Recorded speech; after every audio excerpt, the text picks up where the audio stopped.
All right, what's up, FFA? Good morning, everybody. As we jump in to this Wednesday morning sales training call, hey, we're going to do a deep dive on common mistakes that you may be making dealing with your clients, dealing with objections. All right, and I'm going to do a deep level training with you guys on how to avoid those mistakes. I'd highly encourage you to take some notes and to listen, and then to go out there in the field or on the phones today and just practice what we're going to go over on today's call, because I promise you it's going to make a huge difference for you out there in the field or on the phones as you embark on trying to find some success here, right, as an insurance agent. But hats off to everybody so far this week. You guys have absolutely crushed the week so far.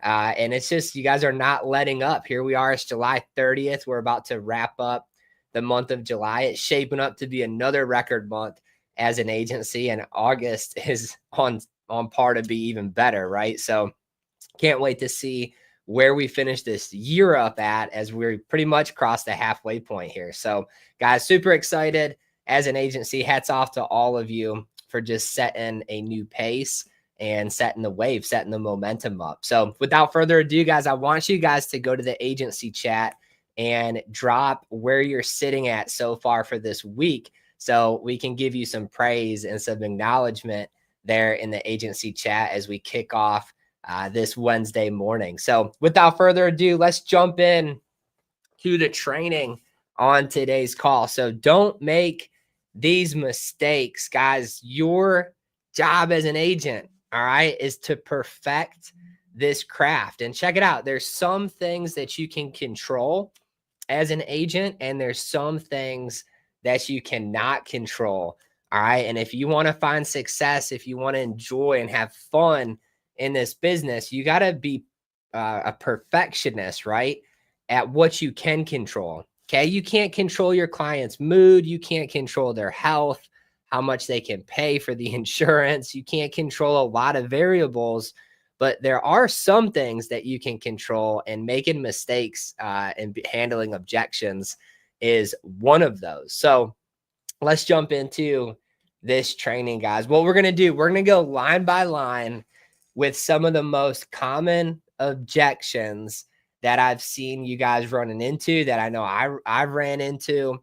And especially if you're a brand new agent on the call today, you're going to get hit with these objections eventually, probably within the first month of your career. So we're going to go down each one, and I'm going to dive into what are the most common mistakes agents make when they try to handle these objections. All right. And I want you guys to think about your week so far, and think about, how have you been handling these? Have you been making these mistakes? Have you been saying the right thing? Have you been saying the wrong thing? All right. But before we jump into this very first one that you guys see on the screen, I want you guys to take this into account. When it comes to objections, when it comes to the field, when it comes to dialing on the phones, the most important thing that you can control is your attitude, right? God has given us this day, and he tells us to put our joy in him. So don't put your joy in your client's mood and all the objections and all the rejection, right, that you're going to get hit with, because you're going to get told no more than you're going to get told yes in this business. So it's so important for you as an agent to know that, to have the right attitude going into every single day that you're about to embark on a journey. You're about to have fun. You're going to get hit with some challenges, right? You're going to get hit with a lot of objections, a lot of rejection too, a lot of no's, but you can control your attitude. And attitude is the most important thing for you to have as an agent, to have a positive mental outlook throughout the whole entire day, right, guys? So sometimes the biggest mistakes agents make before we even jump into these objections is they're not expecting to even get hit with them, right? And then when you start getting hit with objections left and right, all right, and you might lose a sale here, lose one there, you get frustrated, you get emotional, you get in your feels, right? When Miss Betty swats you off her porch with the broom, all right, you get a little bit upset.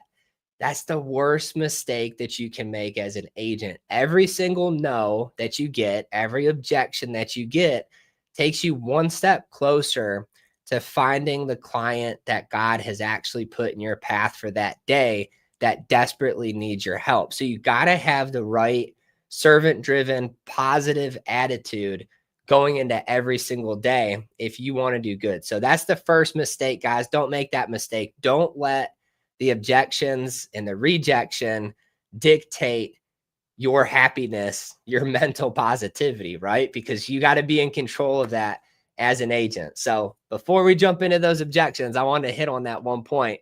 But let's talk about the most common objections. All right, we're going to do some initial interaction, right? Whether the lead just picks up the phone, whether they just answer the door for you. One of the most common ones that you're going to get is I already took care of that. All right. Now there's different phases of this objections, right? I already took care of that. I already have coverage. I'm good, right? You can interchange the wording, but the concept is the same. All right. Your lead says, hey, you're late, right? You're late to the game. I already did that.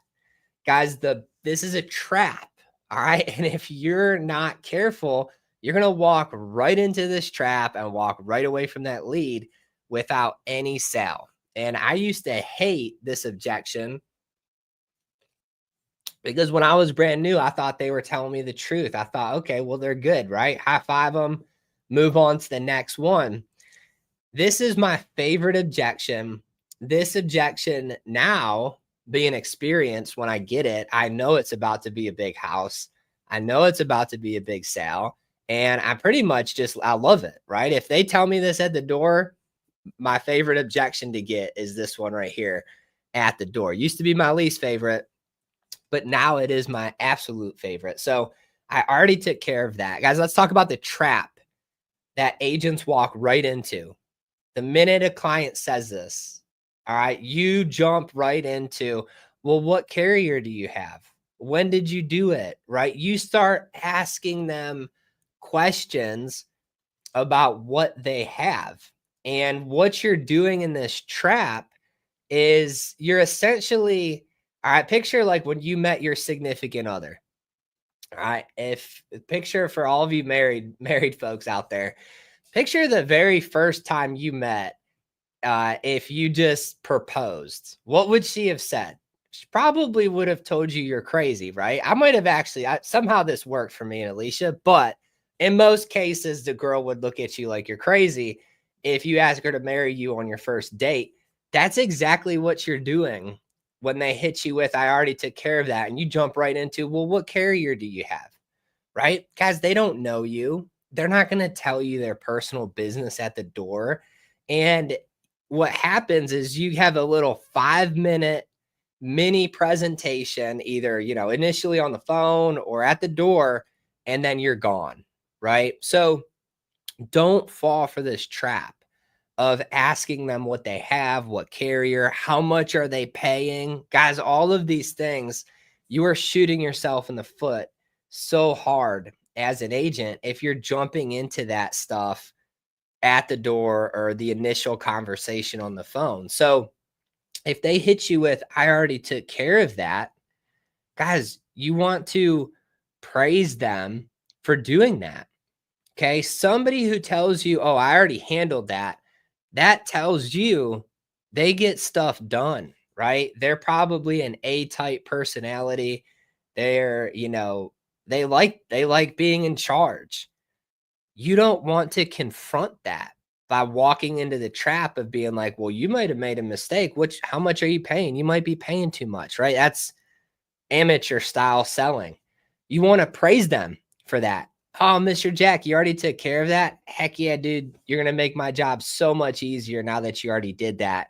Hey, I'm going to go turn my car off. I'll be right back. That is how you beat that objection, right? It's short, sweet, simple, to the point. Because you did X, right? You're going to make my job easy.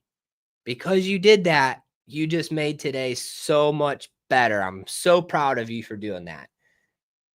That's all you have to say, guys. You don't have to jump into who did it, what agent, when did you take it out, right? None of that stuff initially. You'll get into that in the presentation, but don't take the bait. It's kind of like when you're fishing, right? You throw the line out there. You don't want to pull the rod back the minute you get the first nibble, right? You want to make sure that the bobber goes under the water before you do that. So this is a big one, and agents walk away from so much production because you take it for what the client says. You get into a little mini presentation and then you get kicked away. So don't fall for that trap, guys. Number 2, I didn't request anything. All right. This one is one that will get you, and it's another one that just has a trap waiting for you. All right. You go up to your lead or you call your lead, hey, Miss Betty, I've got the final expense benefits you sent in for. I'm going to turn my car off. I'll be right back. Whoa, Ryan, I didn't request anything. I don't know what you're talking about. Guys, you don't want to argue at the initial approach, right? You don't want to call her a liar, even though Miss Betty requested that thing because you have her birthday, her favorite hobby, you have her signature if it's a direct mail lead, right? She did it. You don't want to argue with people because in their head, they might not remember actually doing that. So you have to just go along with this one, guys. I didn't request anything. It's a simple objection to beat, but it's one that a lot of agents make the mistake on. Guys, if you're making this mistake, I'd encourage you to just really try to backtrack this. The minute they say I didn't request anything, most agents jump into, well, yes, you did, Miss Betty. Look, this is you. This is your signature. Says you filled it out July 15th at 7:00 at night, right? They're very specific. You don't want to do that, guys. You want your clients to trust you, okay? And if you're confrontational in any way, you're not getting into a presentation with them. So how do you do this? Guys, this is the perfect opportunity to do what I call pivot.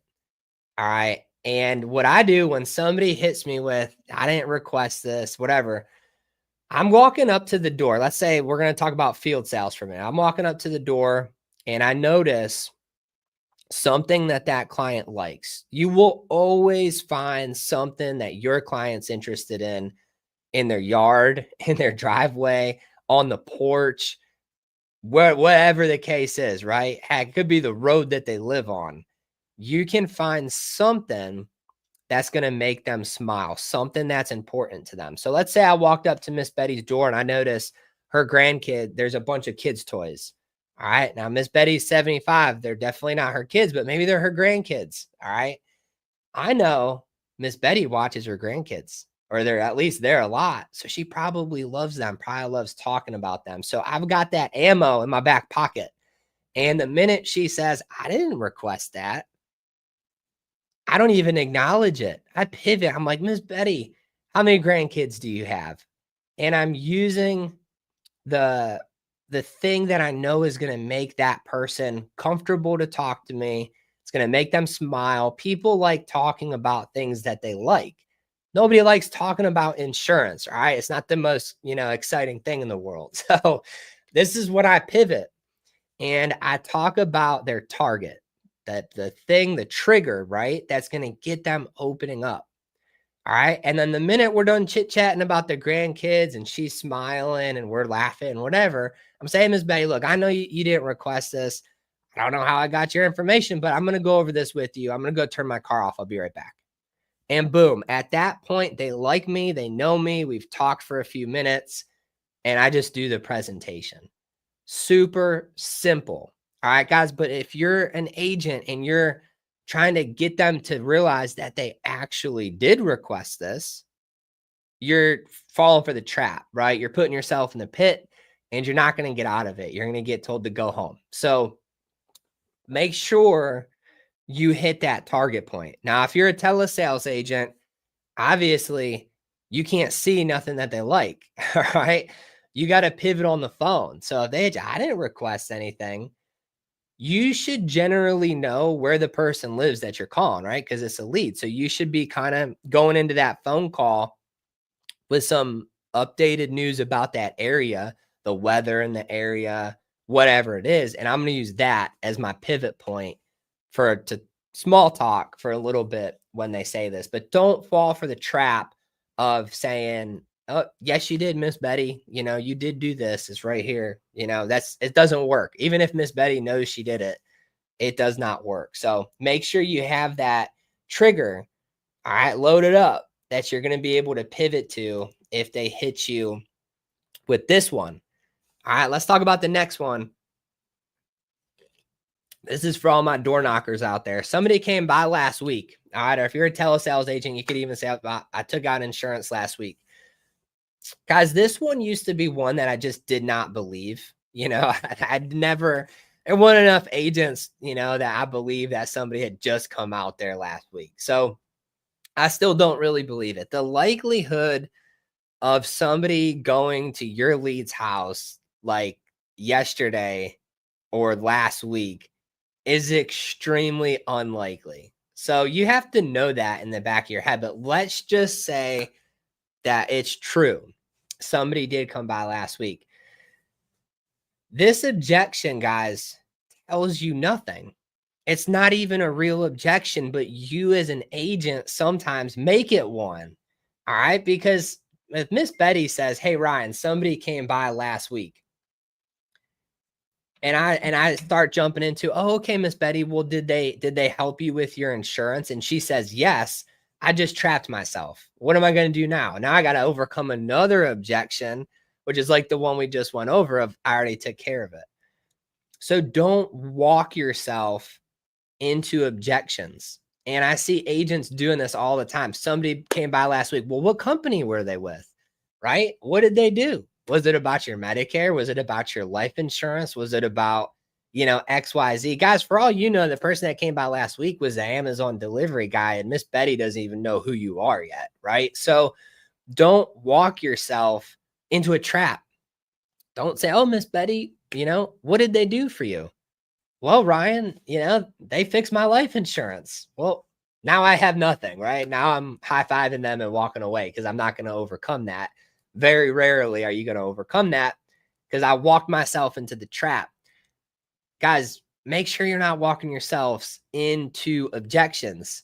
Sometimes if you're an agent and you feel like you're just getting crushed at the doors, it's because you're putting your foot in your mouth and you're just welcoming those objections to get hit from you, right? So somebody came by last week. What's my go-to for this? I don't care. I mean, who cares? I don't know if they helped them, didn't help them. Maybe Miss Betty hated that person. Who knows, right? My reply is very easy. "Okay, someone just came by. Hey, no problem, Miss Betty. Hey, that might actually make my job way easier and faster today. You're going to be my favorite person I sit with." All right. Because you're already familiar with some stuff. So I'm going to go turn my car off. I'll be right back. That's it. Short, simple, sweet, to the point. Perfect. That's going to make my job so much easier. I'm going to go cut my car off. I'll be right back. I never have people say, "Whoa, wait a minute. I already did that." No, they're just like, "Well, okay." You know, not a big deal. I don't care that somebody came by last week because I know the connection I build with Miss Betty is probably going to be better. She's probably going to trust me more. I'm going to be more thorough than 99% of the agents out there ever will be. And I'm actually going to get to help her today. All right, guys. So that's how you beat that. Don't walk yourself into more objections. I see people do it all the time. And it's the difference between you sitting with 5 people today and only sitting with 2 people. All right. Is walking yourselves into those traps. Okay. Here's a good one for all you field agents out there too. And it's the "I don't live here" objection. Okay. Talk about walking yourself into a trap. Guys, if they don't live there, who cares? All right. The minute that they say that to me, my lead's name that I had on my card is gone from my memory. I don't care. I don't care if Miss Betty, you know, I don't care if the new tenant knows her, doesn't know her. I don't care if they know where she lives. It doesn't even matter to me. Don't start asking questions about somebody they might not even know. So if I walk up and they say, "Hey, no, whoa, they've not lived here in like 5 years. I bought this house 5 years ago." I'm not going to say, "Well, do you know where really? Like, are you sure? Do you know where they moved to? Do you have their phone number?" I don't care, because the person at the door is instantly my new lead. And I'm not going to talk about somebody else. I want to talk about them. So if they hit me with, "I don't live here anymore," I'm just instantly pivoting to, "Well, dang, I'm so sorry. My list must not be updated. But this is 123 Main Street, right? This is the right address." Perfect. Well, I've got the final expense benefits for you to go over with today. I'm going to go cut my car off. I'll be right back. What did you say your name was again? And I'm getting their name. I'm like, "All right, Mr. Jack, look, well, I'm sorry about the name mishap. I'll get that fixed for my records. I'm going to go cut my car off. I'll be right back." I'm not walking into more objections, guys. I'm pivoting to the address and I'm presenting to whoever answers that door. Okay. Another big mistake that you guys are making out there is you're not assuming that. You're not saying, "Oh, is this 123 Main Street? Dang, my name must not be updated on here. I'm going to go get the benefits for you. I'll be right back." What you're doing instead is you're just asking that person if they need help with their insurance. And they're always going to tell you no. That's pretty much always going to end up in you not getting a presentation. Every now and then, it's just the right timing. And they're like, "Yeah, I actually do need help with that." But that's very, very rare that that happens. So don't pivot and just ask them if they need it, right? If they're like, "Hey, they don't live here." You're like, "Well, dang, well, what I do is I help people with life insurance. Do you need any help with yours?" They're going to be like, "No. And give me your card. I'll call you eventually." You want to assume the presentation, guys. If you're not assuming the presentation, you're not going to present to enough people to win your week. So don't just ask. All right, it's not going to work. You got to assume it. Perfect. This is 123 Main Street. Awesome. I'm here for you. I'm going to cut my car off. I'll be right back. Simple, right? Don't ask. All right, you got to assume. What do we got? Few minutes left. Hey, I'm just going to go down these with you guys. So hopefully this helps you some going into the workday today. All right, this is a big one. And man, I see new agents do this all the time. I did it. All right, I'm guilty of it. The famous, "Hey, now's not a good time, but can we set an appointment?" All right, this is for field agents and telesales agents. Now's not a good time. Can we set an appointment? Call me back at 6, right? Or come back by next Tuesday at 9 a.m. New agents, you get this. You're like, "Yes, we can definitely make an appointment. I'm going to put you on my calendar at 9 a.m. I'll be here next week." And guess what's going to happen next week? You're going to drive all the way out there and they're not going to be there. It's just if you don't present the minute you're there, you have like an 85% chance of never presenting to that person again. And here's a hidden thing for you guys. "Can we set an appointment" is code for, "I'm too nice of a person to tell you to get lost, but this is my way of making you get lost, and then I'm never going to answer my door again." That's what this means if you get hit with this at the door. So don't be the agent that you walk up and every lead, right? "Can we set an appointment?" "Yep, tomorrow." "Got you." The next lead, "Yep, I can be by tomorrow at 11. Perfect." And you go into the next day thinking like you're just a boss. You got all these appointments set, and guess what? None of them are going to show up. And you're going to be so upset with yourself because you just got duped. So don't make that mistake. Guys, can we set an appointment? My reply back is no, I can't. I'm here right now. All right. Now I say it in a nice way, but I have gotten burned by so many appointments that I know if I give them the power, if I give them the control to set the time and the day, it's never going to actually happen. So I, as the agent, need to be in control of my schedule. All right. This is what we were talking about early on, guys. You got to control what you can control because there's certain things you just can't. Your schedule is something that you can control. So when they say, "Can we set an appointment?" The only time that I'm going to accept me having to come back is if they literally had their car on and they were walking out of the door when I was walking up. But if they answer answer the door and they're in their PJs watching TV, I'm getting that presentation in. I'm not setting an appointment. Okay. So can we set an appointment? Guys, it's real simple. Oh, Miss Betty, you know what? I would love to do it, but I'm all over the place this week and next week, and I really need to get this out to you. All right, today, guys, it's perfect. It's July 30th. I really need to go over these before August with you. I'm going to go turn my car off. I'll be right back. Simple. Okay, guys, don't make the mistake of just setting appointments because they're never going to actually be there. All right, it's going to take you like 17 more attempts to get in front of that person. Come back to the objection. All right. At least 4 times. Try to beat this objection 4 times.